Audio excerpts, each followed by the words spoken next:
نے بھیجا ہے جو ہمارا خالق ہے، ساری مخلوقات کا خالق ہے. اس اللہ سبحانہ وتعالیٰ نے بھیجا ہے جو ہمارا مالک ہے، ایک ایک ذرے کا مالک ہے، ساری مخلوقات کا مالک ہے. اور اس اللہ سبحانہ وتعالیٰ نے بھیجا ہے جو ہمارا رب ہے، ساری مخلوقات کا رب ہے، ساری مخلوقات اس کی محتاج ہے، ساری مخلوقات کی ضرورتوں کو پورا کرنے والا اللہ ہے. اور وہ اللہ سبحانہ وتعالیٰ جو ہماری ضرورتوں کو جانتا بھی ہے، پورا کرنے کی قدرت بھی رکھتا ہے. اور اس اللہ سبحانہ وتعالیٰ نے بھیجا ہے جو ہمارا سب سے بڑا ہمدرد، سب سے بڑا خیر خواہ ہے. اللہ سے بڑھ کر کے ہمارا کوئی خیر خواہ نہیں ہے. اس لیے میرے محترم بھائیو دوستو بزرگو، اس اللہ کی ہم محتاج ہے، اور اس اللہ نے یہ پاکیزہ زندگی انسان کو عطا فرمائی ہے. جب انسان اس پر چلے گا تو اللہ سبحانہ وتعالیٰ دنیا اور آخرت کی کامیابی عطا کرے گا. اس انسان کو اللہ سبحانہ وتعالیٰ نے چونکہ ختم کرنا نہیں ہے، مرنے کے بعد اس کی لمبی زندگی شروع ہو جائے گی. موت کے وقت کیا حالات ہے، پھر برزخ کے حالات ہے، پھر قیامت ہوگی، اس کے بعد حشر قائم ہوگا، سارے انسانوں کو پیش کیا جائے گا، اللہ کے دربار میں کھڑے ہوں گے، اپنی زندگی کا حساب دیں گے. پولیس رات پر سے گزرے گا، ہمیشہ ہمیشہ کی جنت میں داخل ہوگا، ہمیشہ انشاءاللہ کا مہمان رہے گا. جو دین پر چلے گا وہ تو اللہ کے دربار میں انسان ہے، اور اللہ نے اس کو انسان کر ڈالا ہے. اور جو دین پر نہیں چلے گا، اللہ کی سب سے بڑی نعمت اللہ کا دین ہے. جو اس دین کی ناقدری کرے گا، پھر اللہ کا ضابطہ یہ ہے کہ اللہ سبحانہ وتعالیٰ اس کا نام انسانیت کی فہرست میں سے نکال لیتا ہے. پھر یہ خاشاک ہے، اور خاشاک جلانے کے لیے ہوتے ہیں. اللہ سبحانہ وتعالیٰ نے پہلے دن سے انسان کو پیدا فرما کے خلافت کا اعلان کیا تو ملائکہ کو سجدہ کرایا، تمام ملائکہ کو سجدہ کرایا. ملائکہ اللہ کی وہ نورانی مخلوق ہے جو تکوینی امور پر مقرر ہے. روح ڈالنے پر مقرر ہے، روح نکالنے پر مقرر ہے، سورج پر مقرر ہے، چاند پر مقرر ہے، ہواؤں پر مقرر ہے، پانی پر مقرر ہے، پہاڑوں پر مقرر ہے. اسی طرح جتنے بھی امور ہم اور آپ کو نظر آ رہے ہیں، اللہ کے زبردست غیبی نظام ہے جو چل رہا ہے. اس پر اللہ نے فرشتوں کو مقرر کیا ہے. تو جب انسان دین پر چلے گا تو اللہ کا غیبی نظام اس کے ساتھ چلے گا. اللہ نے دکھا دیا کہ تو میرا خلیفہ ہے، میرا غیبی نظام تیرے ساتھ ہوگا، میری قدرت تیرے ساتھ ہوگی، اور تمہیں کسی میدان میں اکیلا نہیں رکھوں گا. میری پوری قوت اور طاقت، میرے غیبی نظام تیرے ساتھ چلتا رہے گا. اور اگر تو اس نظام کے تحت نہیں چلے گا، میرے دین پر نہیں چلے گا اور اس نعمت کی ناقدری کرے گا، تو پھر اس انسان کا اللہ کے دربار میں کوئی قیمت نہیں ہے. پھر اللہ کو کوئی پرواہ نہیں ہے جس کڑے میں ہلاک ہو، اور یہ ہلاک کے راستہ پر چلے گا، اور اللہ جل شانہ پر ایسے انسانوں کو ہمیشہ ہمیشہ جہنم میں جلاتا رہے گا. تو میرے محترم بھائی دوستو بزرگو، یہ دین انسانی ضرورت ہے. جب دینی زندگی وجود میں آتی ہے پھر اللہ کا غیبی نظام ساتھ چلے گا. جب اللہ کا غیبی نظام ساتھ چلے گا دینی زندگی میں، پھر اللہ جل شانہ مالداروں کو سخی بنا دے گا، مال سخیوں کو عطا کرے گا. حکومت ہمدرد خیرخواہوں کو عطا کرے گا،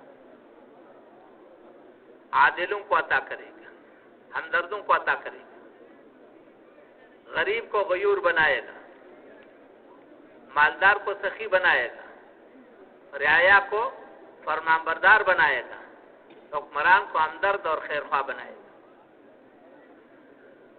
پھر اللہ سبحانہ وتعالیٰ کا آسمانی نظام متوجہ ہوگا. اللہ سبحانہ وتعالیٰ رحمتوں کی بارش کرے گا. رحمت کی خاصیت ہے جیسے زمین پر بارش ہوتی ہے تو زمین سرسبز و شاداب رہتا ہے. جب اللہ سبحانہ وتعالیٰ کی رحمت برستی ہے تو دلوں کے اندر یعنی سرسبزی آتی ہے، شادابی آتی ہے.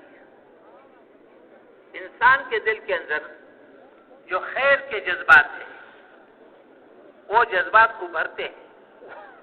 اللہ کی محبت، اللہ کے رسول کی محبت، انسانی ہمدردی، خیر خواہی، اور اسی طرح اس قسم کے جذبات ہے، صبر کے جذبات ہے، اور ہمدردی خیرخواہی کے جذبات ہے، قناعت ہے، تواضع ہے، یہ سارے جذبات ابھرتے ہیں، ان کی پرورش ہوتی ہے۔ اور جتنے منفی جذبات ہیں، تکبر ہے، کبر ہے، اور اسی طرح دشمنی ہے، اور اسی طرح بہت سارے جو منفی جذبات ہیں، ان پر جیسے بارش کا پانی آگ پر پڑتا ہے، یہ سارے جذبات بجھتے ہیں۔ حسد، کینہ، بغض، دشمنی، تکبر، تفوق کا جذبہ، یہ سارے کے سارے جذبات کر بجھ جاتے ہیں۔ ایسے انسان کے لیے دین پر چلنا اتنا آسان ہوگا جیسے ہم سانس لیتے ہیں، سانس لینے کے بغیر ہمارا دم گھٹتا ہے، پھر ایسا انسان دین پر ایسا آسانی سے چلتا ہے، ایسے مزیدار چلتا ہے کہ اس کے بغیر پھر اس کا دم گھٹے گا۔ اور یہ انسان ہمیشہ خیر ہی کے لیے استعمال ہوگا، خیر ہی کی طرف چلے گا۔ دین پر چلنے والے کے سامنے چونکہ اللہ ہے، تو دین پر چلنے والے کا کسی سے کوئی مطالبہ نہیں ہوتا۔ دین پر چلنے والے کے سامنے اللہ ہے، وہ اللہ کو دیکھ کر کے چلتا ہے۔ دین پر چلنے والے کے سامنے محمد رسول اللہ صلی اللہ علیہ وسلم کی پاکیزہ زندگی ہے، پاکیزہ طریقے ہیں، اس لیے ان کو سامنے رکھ کر کے چلے گا۔ اور دین پر چلنے والے کے سامنے آخرت ہے، تو آخرت کو دیکھ کر کے چلے گا۔ اور انسانی ہمدردی خیرخواہی ہے، تو خیرخواہی کی بنیاد پر ہی اپنی زندگی کو ترتیب بنائے۔ اس لیے میرے محترم بھائی بزرگوں، یہ دین انسانی ضرورت ہے، بنیادی ضرورت ہے۔ اس دین پر اللہ کا غیبی نظام متوجہ ہوگا، اور آسمانی نظام ایسا چلے گا کہ دین والوں کو دنیا اور آخرت میں کامیاب کرے گا، اور دنیا اور آخرت کی نافرمانی سے اس کو بچائے گا۔ پھر اس کے ساتھ یعنی جنت کی زندگی وجود میں آتی ہے۔ انسان سارے ایک دوسرے کے خیرخواہ بنیں گے، ہمدرد بنیں گے، ایک ہر طبقہ دوسرے کے ساتھ جڑا ہوا ہوگا، اور آسمانی نظام چونکہ ساتھ ہوگا تو برکتوں، رحمتوں کی بارش ہوگی، برکتوں کی بارش ہوگی۔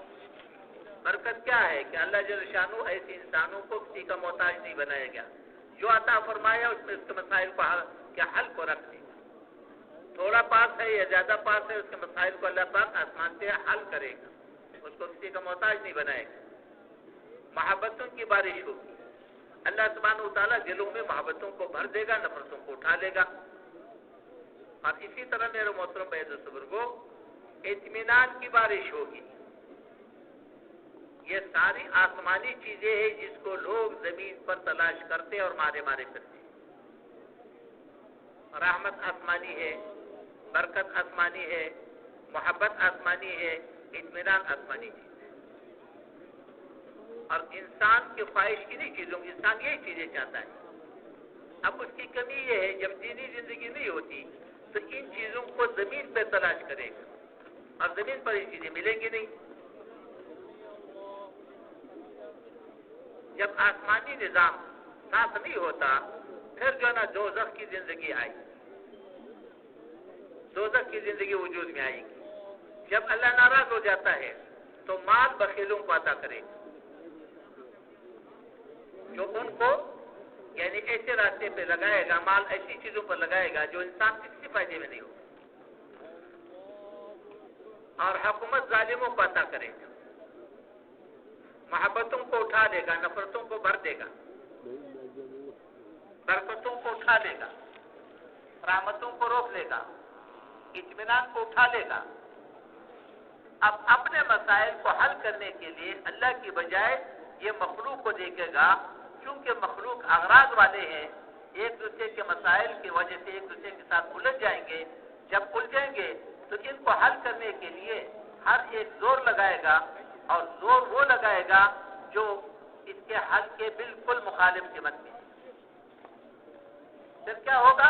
جہنم کی زندگی آئے گی، ایک دوسرے پر لعنت کریں گے، رعایا حکمرانوں پر لعنت کرے گا، اور حکمران رعایا سے بیزار ہوں گے، مالدار غریب سے بیزار ہوگا، غریب مالدار سے بیزار ہوں گے۔ تو سارے طبقات بے چین ہوں گے۔ بے چینی کے نتیجے میں کبھی جلوس نکالیں گے، کبھی جلسے کریں گے، کبھی نعرے لگائیں گے، ایک دوسرے پر لعنت کریں گے، اور اللہ کو کوئی پرواہ نہیں۔ اس لیے میرے محترم بھائی دوستوں کو یہ دین انسانی ضرورت ہے، بنیادی ضرورت ہے، اور یہ انسانوں کی دنیا اور آخرت کی کامیابی کا ذریعہ ہے. اس پر اللہ سبحانہ تعالیٰ نے ضمانت دی. اس لیے یہ دین جو مانتے ہیں ماننے والوں کی بھی ضرورت ہے، نہ ماننے والوں کی بھی ضرورت ہے. جو دین کی مخالفت کر رہے ہیں، دین کو مٹا رہے ہیں، ان کی بھی اتنی ضرورت ہے جتنے ہمارے رب کی ضرورت ہے. اس دنیا کو اللہ سبحانہ تعالیٰ نے اسباب کے ساتھ جوڑا ہے. اسباب کے ہمیشہ دو مرحلے ہیں. پہلا مرحلہ ہے اللہ بندے کی ذمہ، دوسرا مرحلہ اللہ نے اپنے ذمہ رکھا ہے. بیج ڈالنا، پانی لگانا، زمین بنانا، موسم کا لحاظ رکھنا، یہ تو بندے کی ذمہ ہے. پھر اس کے بعد بندہ بے بس ہے. بیج کو اگانا، بڑھانا، ہوائیں چلانا، سورج نکالنا، روشنی پہنچانا، اس کو تکمیل تک پہنچانا، یہ اللہ سبحانہ تعالیٰ نے اپنے ذمہ رکھا ہے. شادی بندے کے ذمہ ہے، اولاد اللہ نے اپنے ذمہ رکھا ہے. شادی پہلے کرے گا تو اللہ اولاد دے گا. مختار کل اللہ ہے، مختار کل اللہ ہے. بندے کو اختیار دیا ہے، اسباب کے اختیار کرنے کا نتیجہ اللہ نے اپنے ہاتھ میں رکھا ہوا ہے.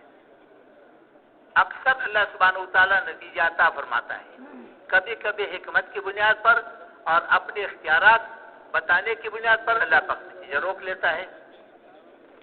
تو دین تو زندہ ہوگا انبیاء کرام علیہ السلام کی محنت سے. ہر زمانے میں دین زندہ ہوا ہے نبی کی محنت سے. ہر زمانے میں دین زندہ ہوگا نبی کی محنت سے.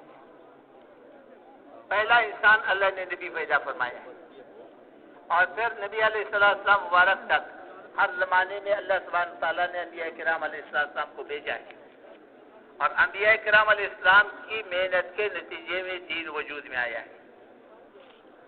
جب دین وجود میں آیا پھر اللہ سبحانہ تعالیٰ نے اپنے قدرت کاملہ کو استعمال فرما کر کے دین والوں کو غالب کیا، اور اس کے مقابلے پر آنے والوں پر اللہ جل شانہ نے اپنا قدرت استعمال کر کے اپنے قدرت سے ان کو راستے سے ہٹا دیا.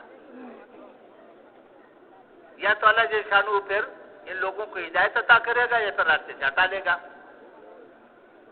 جتنے انبیاء کرام علیہ السلام کے واقعات سنائے ہیں، اس لیے اللہ جل شانہ نے یہ ضابطہ سمجھایا ہے کہ پہلے نبی کی محنت وجود میں آئے گی، پھر دین وجود میں آئے گا. جب نبی کی محنت وجود میں آ جائے، دین وجود میں آ جائے، تو اس کے ساتھ اللہ کی پوری قوت اور طاقت ہوتی ہے. اس قوت کو کوئی نہ توڑ سکتا ہے اور نہ پچاڑ سکتا ہے. اس لیے میرے محترم بھائی بزرگوں، ہماری سب سے بڑی ضرورت دین ہے، اور دین آئے گا انبیاء کرام علیہ السلام کی محنت سے. تو ضابطہ یہ ہے کہ پہلے نبی کی محنت وجود میں آئے گی، پھر اس کے نتیجے میں دین وجود میں آئے گا، اور جب دین وجود میں آئے گا پھر اللہ سبحانہ تعالیٰ دین والوں کو غالب کرے گا، باطل کو توڑ کے دکھائے گا، مغلوب کرے گا، اور دنیا اور آخرت کی کامیابی عطا کرے گا. جب نبی کی محنت ٹوٹتی ہے تو دین میں خلل پڑتا ہے.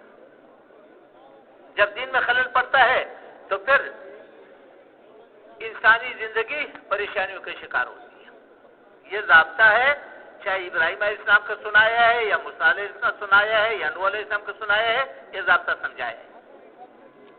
اور کاروائیاں براہ راست سنائی کہ میں نے کیا، میں نے آگ برسائی، میں نے پانی برسایا، میں نے زمین پٹایا، میں نے فرشتہ بھیجا، میں نے ہوا چلائی. یہ ساری کاروائیاں اللہ سبحانہ تعالیٰ نے اپنی بتائی ہے. آپ کبھی کبھی جو نا اسباب کے ذریعے سے بالواسطہ بھی بتایا ہے. طالوت کے پاس چھوٹا لشکر تھا، جالوت کا بڑا لشکر تھا، اللہ نے اس کے ذریعے بڑے لشکر کو توڑ دیا. تو کرنے والا اللہ کی ذات ہے، لیکن اللہ نے یہ ضابطہ بنایا ہے، اصول بنائے. حضور اکرم صلی اللہ علیہ وسلم کے بعد کوئی نبی نہیں آئے گا. جب کوئی نبی نہیں آئے گا تو اللہ سبحانہ تعالیٰ نے یہ محنت حضور اکرم صلی اللہ علیہ وسلم کے توفیل اس امت کو منتقل فرمائی ہے. مخلوقات میں سب سے اونچا مقام انبیاء کرام علیہ السلام کا. انبیاء کرام علیہ السلام میں سب سے اونچا مقام محمد رسول اللہ صلی اللہ علیہ وسلم کا، اس لیے کہ محمد رسول اللہ صلی اللہ علیہ وسلم خاتم الانبیاء ہے، اور پوری مخلوقات میں خاتم الانبیاء صرف ایک ہے. اس لیے سب سے اونچا مقام محمد رسول اللہ کی، وہ امام الانبیاء ہے، خاتم الانبیاء ہے، سردار الانبیاء ہے. اس لیے نبی علیہ السلام کا تمام انبیاء کرام علیہ السلام کو اللہ نے تعارف کرایا اور تمام انبیاء کرام علیہ السلام کا امام بنایا، نماز پڑھائی، اور تمام انبیاء کرام علیہ السلام سے وعدہ لیا کہ تیرے زمانے میں اگر میں محبوب صلی اللہ علیہ وسلم تشریف لائے تو تو نے اس کا اتباع کرنا ہے، پھر تیرا لایا ہوا دین پر نہیں چلے گا، وہ شریعت نہیں چلے گی جو میں نے تجھے عطا فرمائی. اور اسی طرح تمام انبیاء کرام علیہ السلام کو اس امت کا تعارف کرایا ہے، اس امت کے فضائل بیان کیے ہیں، مناقب بیان کیے ہیں. یہاں تک کہ بعض انبیاء کرام علیہ السلام نے یعنی یہ تمنا کی ہے کہ یہ امت مجھے ملے، اور اگر مجھے نہیں ملتا تو مجھے اس امت میں پیدا فرما. یہ امت اللہ کے دربار میں بہت اونچی مقام کا مالک ہے، بہت اونچا مقام اللہ نے عطا فرمایا ہے، اور اس کو اللہ جل شانہ نے حضور صلی اللہ علیہ وسلم کی طفیل، حضور صلی اللہ علیہ وسلم کی طفیل یعنی انبیاء کرام علیہ السلام کی محنت عطا فرمائی ہے. اب یہ بات سمجھنے کی ہے، ایک ہے دین کی خدمت کرنا، دین کی محنت کرنا، ایک ہے اصولوں کو سامنے رکھ کر کے دین کی محنت کرنا. ان اصولوں میں سب سے پہلا اصول یعنی ذمہ داری کا احساس ہے، جو ختم نبوت کی توفیل امت کو ملی ہے. نبی علیہ السلام خاتم الانبیاء ہے، قیامت تک اور کوئی نبی نہیں آئے گا. دین انسانی ضرورت ہے اور دین نبی کی محنت کے بغیر وجود میں نہیں آئے گا.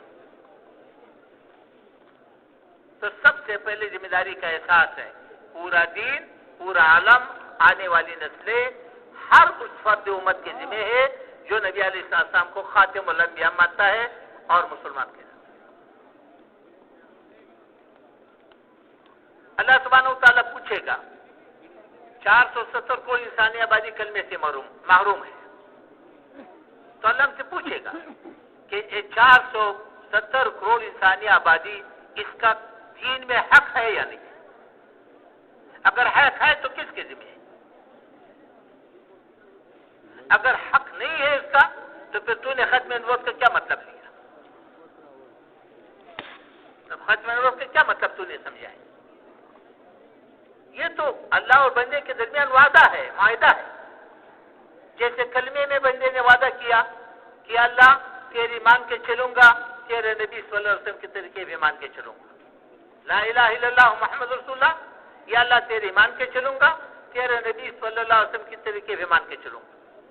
اسی طرح ختم نبوت میں وعدہ ہے کہ یا اللہ اب تیرا لایا ہوا دین میرے ذمہ ہے، پورا دین میرے ذمہ ہے، پورا عالم میرے ذمہ ہے، آنے والی نسلیں میرے ذمہ ہے. اس لیے سب سے پہلے تو حق کا تعین ہوگا.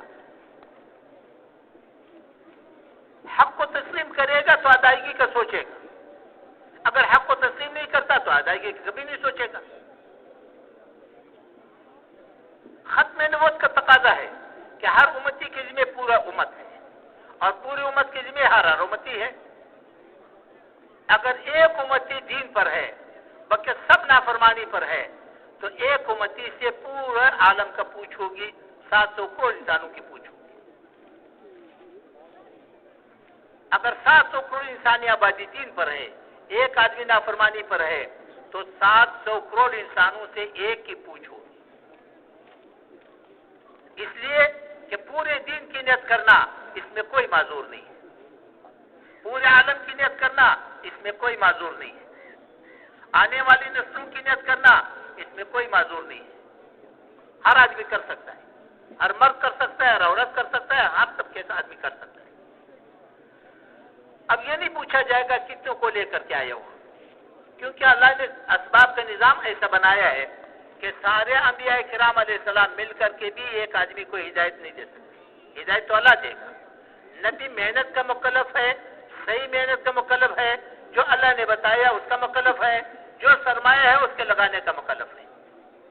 اسی طرح ہم اور آپ میں سے ہر فرد امت اپنے سرمایہ کے لگانے کا مکلف ہے. تو اللہ پوچھے گا کہ پورے دین پورے عالم کو سامنے رکھ کر کے اپنا سرمایہ کتنا لگائے. ایک بات. دوسری بات،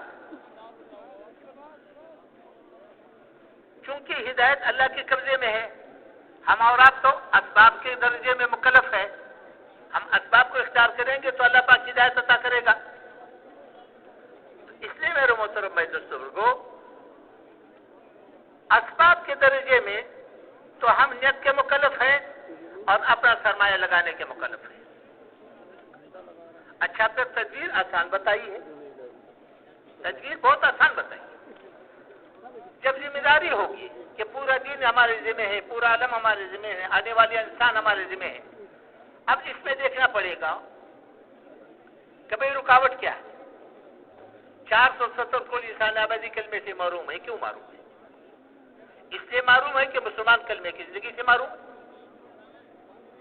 صحابہ کرام نے ساری دنیا کے سامنے ایک جاندار دین پیش کیا. سب سے پہلے نبی علیہ السلام نے صحابہ کرام کی تربیت فرمائی، اور تربیت اس بنیاد پر فرمائی کہ اللہ کے غیبی نظام کو ساتھ کر دیا، اللہ کو ساتھ کر دیا. معیت الہیہ حاصل ہوئی. معیت الہیہ کے بعد معیت الہیہ کے نتیجے میں ابدیت کی زندگی وجود میں آتی ہے. جب ابدیت کی زندگی وجود میں آئی، اب تبلیغ کا حکم ہے. تبلیغ میں کیا ہے کہ اللہ جل شانہ نے میرا ساتھ دیا ہے اور یہ زندگی آپ بھی قبول کرو، آپ کا بھی ساتھ دے گا. صحابہ کرام نے ایسی جاندار زندگی پیش کی. ہوائیں مسخر تھی، پانی مسخر تھا، آگ مسخر تھی. دعائیں مانگتے تھے، فرشتے اترتے تھے. اور اسی طرح اللہ کا غیبی نظام ان کو بھی نظر آ رہا تھا، کفار کو بھی نظر آ رہا تھا کہ ان کے ساتھ ہے. اور دینی زندگی مکمل نظر آ رہی تھی. ہر شعبے میں دینی زندگی موجود تھی.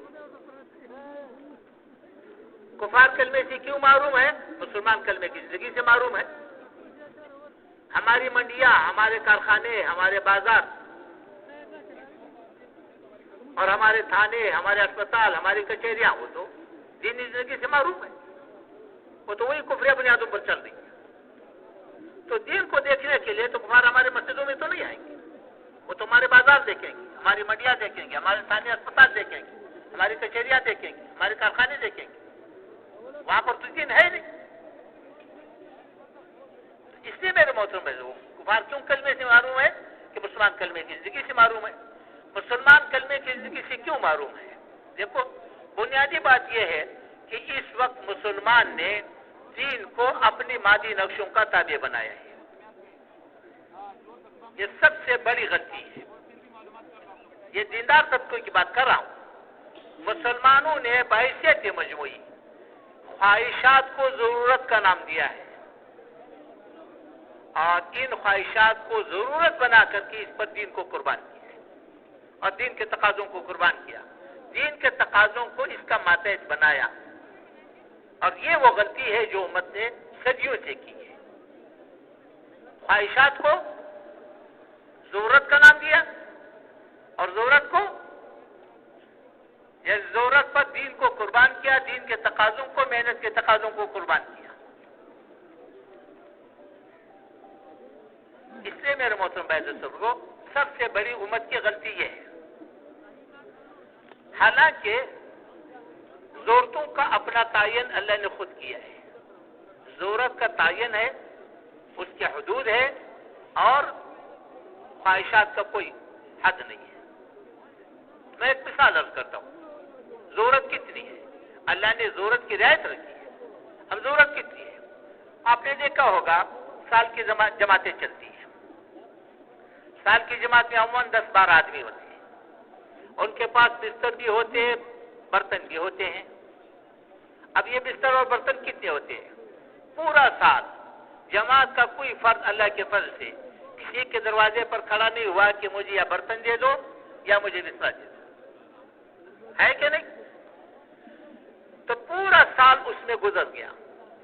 پورا سال وہ استعمال کرتے رہے، کسی کے محتاج نہیں رہے.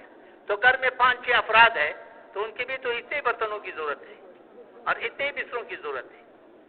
اب اس سے زیادہ جتنے بھی ہے وہ سارے خواہش ہیں. ایک آدمی نے مکان بنایا 30 سال پہلے. اب 30 سال پہلے مکان بنایا تھا 20 لاکھ روپے لگا کر.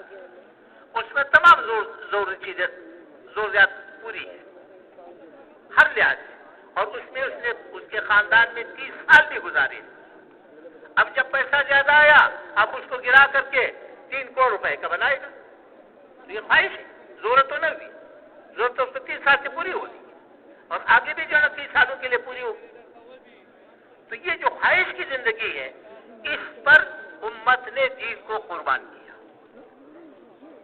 اب اس کے پاس پیسہ بچتا ہے جن کے لیے نہ وقت بچتا ہے. اس لیے میرے محترم بھائی کو کفار کلمے سے کیوں معروم رہے, مسلمان کلمے کی زندگی سے معروم رہا. مسلمان کلمے کی زندگی سے کیوں معروم رہا, مسلمان کی محنت سے معروم رہا. اور جو محنت کر بھی رہے بحیثیت مجموعی, انہوں نے محنت کو دین کو خواہشات کا تابع بنایا. اس لیے میرے محترم بھائی کو پورے دین کو سامنے رکھ کر کے چلنا, پورے عالم کو سامنے رکھ کر کے آنے والے سکھ. تو اب جانا ہماری ذمہ داری یہ ہے, ذمہ داری کو پورا کرنے کے لیے تو سب سے پہلا کام کیا ہے, ہماری غلط محنت کی وجہ سے دنیا میں کفر پیدا ہوئے, ایک بات. دوسری بات یہ ہے نبی علیہ السلام کی محنت میں سب سے پہلا مرحلہ تربیت کا ہے. تربیت کا مرحلہ کیا ہے؟ تربیت کی خاصیت ہے اللہ کو ساتھ لینا, اللہ کی غیبی مدد کو ساتھ لینا. اللہ تو صفات پر ساتھ دے گا. اللہ متقین کے ساتھ ہے, اللہ صابرین کے ساتھ ہے, اللہ محسنین کے ساتھ ہے, اللہ متقین کے ساتھ ہے. اور اللہ سبحانہ وتعالی یعنی یہ صفات ہے, قلبی صفات ہے جس پر اللہ ساتھ دیتے ہیں. اب یہ قلبی صفات پیدا ہوتے ہیں تربیت کے اعمال سے. اس لیے نبی علیہ السلام نے سب سے پہلے امت کو تربیت کے اعمال پہ ڈالا. محنت میں ترتیب نبوت لازمی ہے. پہلے تو ذمہ داری کا احساس کہ پورا دین سامنے ہو, پورا عالم سامنے ہو, آنے والے رشتے سامنے ہو. اور دوسرا اللہ کے غیبی نظام کو ساتھ دینے کے لیے تربیت ہے. اور تیسرے نمبر پر ترتیب نبوت ہے. نبی علیہ السلام نے محنت کیسے شروع کیا؟ سب سے پہلے نبی علیہ السلام کی محنت میں پہلا مرحلہ تربیت کا ہے. تربیت کے 4 اعمال ہیں. دعوت ہے, تعلیم و تعلم ہے, جاندار عبادات ہے, ہمدردی کی زندگی ہے. حیات صحابہ اٹھا کر کے دیکھو, سب سے پہلے نبی علیہ السلام نے امت کو تربیت کے اعمال پہ ڈالا ہے. دعوت دو, مار کھاؤ, ہاتھ مت اٹھاؤ, مقابلہ مت کرو, شکایت مت کرو, ہمدرد بن کے جاؤ, خیرخواہ بن کے جاؤ, بے غرض بن کر کے جاؤ, اور نرمی کے ساتھ دعوت دو. یہ تربیت, یہ دعوت ہے. اس پہ امت کو ڈالا. اور ہر فرد امت کو جو بھی کلمہ پڑھتا ان کو ان اعمال میں سے گزارتا, چاہے وہ قومی حیثیت کے لوگ تھے, چاہے وہ غریب نادار تھے, چاہے وہ غلام تھے, چاہے وہ عورتیں تھیں. سب کو ان مراحل سے گزارا. مقصود یہ تھا کہ زبان کا کلمہ دل میں اتر جائے. ہجرت کے بعد مسجد نبی 24 گھنٹے اعمال سے آباد تھی. ہجرت سے پہلے دار ارقم 24 گھنٹے آباد تھی. جو بھی کلمہ پڑھتا اس کو دار ارقم لے کر کے آتا, جو بھی کلمہ پڑھتا دار ارقم میں لے کے آتا, جو بھی کلمہ پڑھتا دار ارقم میں لے کے آتا. 24 گھنٹے وہاں ایمان کی تعلیم تھی اور قرآن کی تعلیم تھی, ایمان کی مجالس تھی, تاکہ زبان کا کلمہ دل میں اتر جائے. اور پھر عمل یہ تھا کہ اس قرآن کو لے کر کے دن میں لوگوں میں پھرو, اس کی دعوت دو, اور رات کو کھڑے ہو کر کے یہ قرآن اللہ کو سناؤ. تاجد کی نماز فرض تھی. مفتی محمد شفیع صاحب رحمۃ اللہ نے لکھا ہے کہ تاجد کی نماز فرض تھی اور ہر صحابی کم از کم 1/3 رات اللہ کے سامنے کھڑا رہتا تھا. اور سیرت میں صحابہ کرام کا رات کو کھڑے ہو کر کے اللہ کو قرآن سنانا بھرا ہوا ہے, سیرت بھری ہوئی ہے. اور اپنی ضرورتوں کو قربان کرتے تھے, لوگوں کی ضرورتوں کو پورا کرتے تھے. اگر ہم سیرت کو اٹھا کر کے دیکھیں گے تو ہمیں 13 سال کی زندگی میں ان احکامات کے علاوہ اور احکامات نہیں ملیں گے. یہ نبوت کے اعمال ہے اور تربیت کے اعمال ہے, اور یہ تربیت کے لیے مخصوص ہے.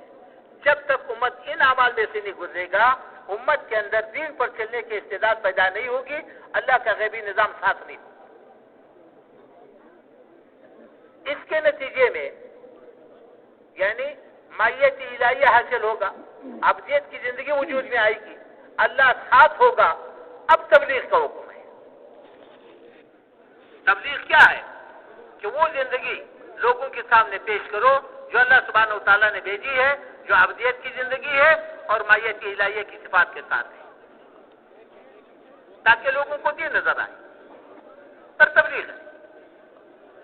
اس وقت جو ہم کر رہے ہیں یہ تبلیغ نہیں ہے، میں صاف بتاؤں، یہ تبلیغ نہیں، یہ تو ابھی جو ہے نا ہماری ابتدا ہے، تربیت کا زمانہ ہے۔ یہ تو ایسے ہی جیسے قرآن مجید کو سیکھنے کے لیے نورانی قاعدہ ہے، الف با تا سا ہا عین قاف۔ یہ قرآن نہیں ہے، قرآن تو اس کے بعد ہے۔ تو پہلے مرحلے میں تربیت ہے، تربیت کے بعد ابدیت کی زندگی ہے، مائیت الہیہ، پھر اس کے بعد تبلیغ ہے، تبلیغ کے بعد تبلیغ کے اندر کشش ہے۔ جب دینی زندگی حکومت کے سامنے آئے گی، لوگوں کے سامنے آئے گی، اس کے اندر کشش ہے، لوگ خود بخود اس کے طرف دوڑیں گے، خود بخود آئیں گے۔ جب لوگ دوڑیں گے تو اب جانا باطل جاگ جائے گا، اب لوگوں کو روکے گا، روکنا چاہے گا۔ بقول مولانا یوسف رحمۃ اللہ علیہ کے جو بڑوں نے نقل کیا ہے کہ پھر باطل چال چلائے گا، چال نہیں چلے گی، پھر بے بس ہوگا، بے بس ہوگا، اور یہ نصرت الہیہ ہے۔ پھر باطل مقابلے پر آئے گا، جب مقابلے پر آئے گا تو اللہ سبحانہ و تعالیٰ اپنے قدرت کو استعمال کر کے باطل کو مغلوب کرے گا، دین والوں کو غالب کرے گا، زمین کا وارث بنائے گا، اور اللہ جل شانہ باطل کو مغلوب کرے گا۔ یہ ضابطہ ہے تمام انبیاء کرام علیہ السلام کے زندگی میں بتایا گیا ہے۔ تو اس لیے اور ہمارے لیے ترتیب کیا ہے؟ آسان ہے۔ ہر امتی نبی علیہ السلام کے ختم نبوت کے طفیل پورے دین کو سامنے رکھ کر، پورے عالم کو سامنے رکھ کر کے، آنے والی نسلوں کو سامنے رکھ کر کے اب جانا سب سے پہلے اللہ کے راستے میں نکل کر کے، چونکہ میں اکیلا ہوں، پورے دن کو میں کیسے جو نا زندہ کروں، میں اکیلا ہوں، تو 230 کروڑ مسلمان آبادی جو اپنے آپ کو مسلمان سمجھتے ہیں اب ان کے پیچھے پھرنا شروع کریں اور متعدی انداز سے اس کو بھی لگاتا رہے۔ اب تاجر کو دی، اچھا ایک بات یہ بتاؤں، محنت کی خاصیت ہے کہ جو اس محنت کو کرے گا سب سے پہلے اللہ سبحانہ تعالیٰ اس کو دینی زندگی نصیب کرے گا۔ اللہ کے راستے میں نکل کر کے ایمانی صفات کو حاصل کرے، واپس آ کر کے اپنے مقام پر ان ایمانی صفات کے ساتھ اپنے مشاغل میں لگ کر کے احکامات کو داخل کرے۔ تاجر کی زندگی دین پر آئے گی تو تجارت میں دین نظر آئے گا، زارع کی زندگی دین پر آئے گی تو زراعت میں دین نظر آئے گا، کارخانے والے کی زندگی میں دین آئے گی تو کارخانے میں دین نظر آئے گا، مزدور کی زندگی میں دین آئے گا تو مزدوری میں دین نظر آئے گا۔ تو تمام طبقات میں دین زندہ ہو سکتا ہے۔ اور ایک آدمی نکل کر کے دوسرے لوگوں کو دیا، تو اللہ کے راستے میں نکل کر کے ہم نے 3 کام کرنے ہیں۔ ہر امتی کو ختم نبوت کا تقاضا اور ذمہ داری سمجھانا اور احساس دلانا کہ ہم اور آپ پورے دین کی ذمہ دار ہے، آنے والی نسلوں کے ذمہ دار ہے، چونکہ اس نے کلمہ پڑھا ہے، اللہ کے نبی صلی اللہ علیہ وسلم کو خاتم الانبیاء مانتا ہے اور اس تقاضے کو بول گیا ہے، تو اس کو آمادہ کریں گے تو ہمارا ان کا ساتھ دیں گے۔ اور دوسرا اس کو غلط محنت سے توبہ کرانا کہ بھی ہماری محنت کا رخ غلط ہے، ہم نے دین کو مال کا تابع بنایا ہے، مال والوں کا تابع بنایا ہے۔ جب تک ہم اللہ کو ساتھ نہیں لیں گے ہم نہ دین پر چل سکیں گے نہ لوگوں کو بلا سکتے ہیں۔ تو ہم غلط محنت سے توبہ کریں، اللہ کے راستے میں نکل کر کے لوگوں کو بھی تیار کرے اور خود بھی ایمانی زندگی حاصل کرے، اپنے مقام پر آ کر کے اس کی حفاظت بھی کرے اور دینی زندگی اپنے مشاغل میں یعنی احکامات کو جاری کرے تاکہ لوگوں کو دین نظر آئے۔ اور تیسری بات یہ ہے کہ ہم لوگوں کے پیچھے پھر کر کے ان کو بھی محنت پر آمادہ اور تیار کریں، ان کو بھی محنت پر آمادہ اور تیار۔ تو ایک امتی کے اندر اللہ نے استعداد رکھی ہے کہ پوری امت کو متحرک کر سکتا ہے اور اللہ نے دکھا دیا۔ 14ویں صدی کا مسلمان کھڑا ہو گیا، اس نے پوری امت کو متحرک کر لیا. یہ استعداد ہر امتی کے اندر موجود ہے. جب ذمہ داری کے ساتھ محنت ہوگی تو ایک امتی پوری امت کو متحرک کر سکتا ہے. اب ہمارے یہاں مشکل یہ ہے کہ ذمہ داری کا احساس جب نہیں ہوگا تو دین کا محنت کرنے والا، دین پر چلنے والا، دین کی محنت کرنے والا ہر آدمی جتنا کر رہا ہے اس کو کافی سمجھے گا، اس کی سے زیادہ اپنے ذمہ نہیں سمجھے گا. حالانکہ سے زیادہ اس کی ذمہ ہے، اور جتنا کر رہا ہے اس سے زیادہ کے لیے اپنے آپ کو یعنی اس سے زیادہ کے لیے اپنے آپ کو معذور سمجھے گا، حالانکہ معذور نہیں ہے. جب ایک امتی پوری امت کو متحرک کر سکتا ہے تو خود بتاؤ جب ساری کی ساری امت متحرک ہوگی تو کتنا دین وجود میں آئے گا. یہ ہر امتی کے اندر استعداد ہے. اور دوسری گزارش یہ ہے کہ محنت کے ذریعے سب سے پہلے تربیت کا مرحلہ ہے. جب تک ہم اللہ کو ساتھ نہیں لیں گے، ان صفات کو حاصل نہیں کریں گے جس پر اللہ ساتھ دیتا ہے، تو ہمارے کام آگے نہیں چلے گا. اس لیے تربیت کا مرحلہ یہ شرط کی حیثیت رکھتا ہے، شرائط کی حیثیت رکھتا ہے. نماز کے اندر شرائط بھی ہے اور ارکان بھی ہے. یہ دونوں فرض ہیں. ارکان داخل نماز ہے اور شرائط خارج نماز بھی ہے، داخل نماز بھی ہے. تکبیر اولیٰ سے پہلے شرائط کو پورا کرنا پڑے گا، وضو پہلے بنانا پڑے گا، کپڑے پہلے صاف کرنے پڑیں گے، شرائط پہلے پورے کرنے پڑیں گے. پھر نماز کے دوران ان کو برقرار رکھنا پڑے گا. تو تربیت جو ہے نا، تربیت کا مرحلہ یہ شرائط کا درجہ رکھتا ہے. اگر تربیت نہیں ہوگی اور معیت کی الہیہ نہیں ہوگی تو ہمارا دین کا کوئی شعبہ نہیں چلے گا. اگر چلے گا تو مال والوں کا محتاج ہوگا. اور دنیا کا سب سے بڑا المیہ یہ ہوگا کہ دین کی محنت کرنے والے، دین والے اپنے آپ کو مال والوں کا محتاج سمجھیں. نتیجہ یہ نکلے گا کہ دین چار دیواری کے اندر بند ہو جائے گا، ملک مال والوں کا محتاج بنے گا. اور یہ سب سے بڑا المیہ ہے کہ دین والے مال والوں کے محتاج ہوں. جب دین والے مال والوں کے اپنے آپ کو محتاج سمجھے اور دین کو مال کا محتاج بنا دے تو یہ مفلوج دین ہے. مفلوج دین دنیا میں نہیں چلتا. صحابہ کرام نے ایک جاندار دین پیش کیا، اس لیے پوری دنیا میں دین پیش کیا. اس لیے میرے محترم اور انبیاء، آخری بات کرتا ہوں، بات کو ختم کرتا ہوں. تو یہ چند المیہ ہے جو امت کے ساتھ پیش آئے. نبی کی محنت میں سب سے پہلا مرحلہ جو بھی نبی آیا ہے وہ ان لوگوں میں آیا ہے جو دین نہیں چاہتے. تو نبی کی محنت میں پہلا مرحلہ لوگوں کو دین پر آمادہ کرنا، تیار کرنا. اس کے لیے نبی کو پیچھے پھرنا پڑتا ہے. اس کا نام تبلیغ ہے. دوسرا مرحلہ جب لوگ تیار ہو گئے تو ان کو سکھانا، سمجھانا، بتانا، چلانا. اس کا نام تعلیم ہے، تربیت ہے، تزکیہ ہے. یہ دونوں نبی کی ذمہ ہے. اب حادثہ یہ پیش آیا کہ پہلا مرحلہ جس کا نام تبلیغ ہے یہ امت کے ہاتھ سے نکل گئی اور امت ماننے کو بھی تیار نہیں ہے کہ تبلیغ ہمارے ہاتھ سے نکل گئی، مانتا بھی نہیں ہے. اور پہلے مرحلے کا نام دوسری مرحلہ.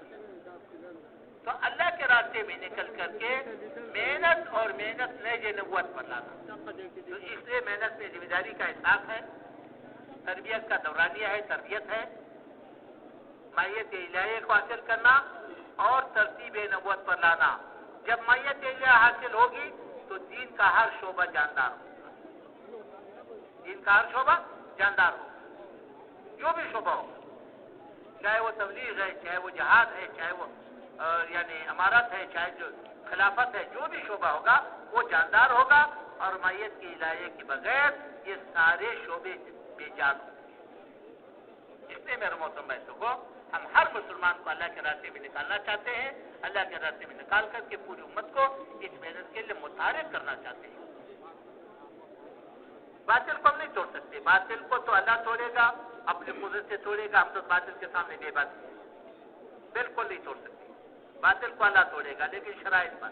پہلی شرط ایسا مجمع تیار ہو جائے جو دنیا کے سامنے دین پیش کرے اور لوگوں کو دین سمجھ آ جائے، ایسا مجمع تیار ہو جائے، پھر اللہ باطل کو توڑے گا، تاکہ لوگوں کو دین کے سمجھنے میں مشکل پیش نہ آئے۔ اگر ان کی زندگی میں کفر کی ملاوٹ رہی تو اللہ دین کو زندہ نہیں کرے، اور اگر اللہ نے باطل کو توڑ دیا تو فرمایا تمہارے پوری عذاب کی چیٹیں پڑیں گی، اس لیے کہ علت مشترک ہے۔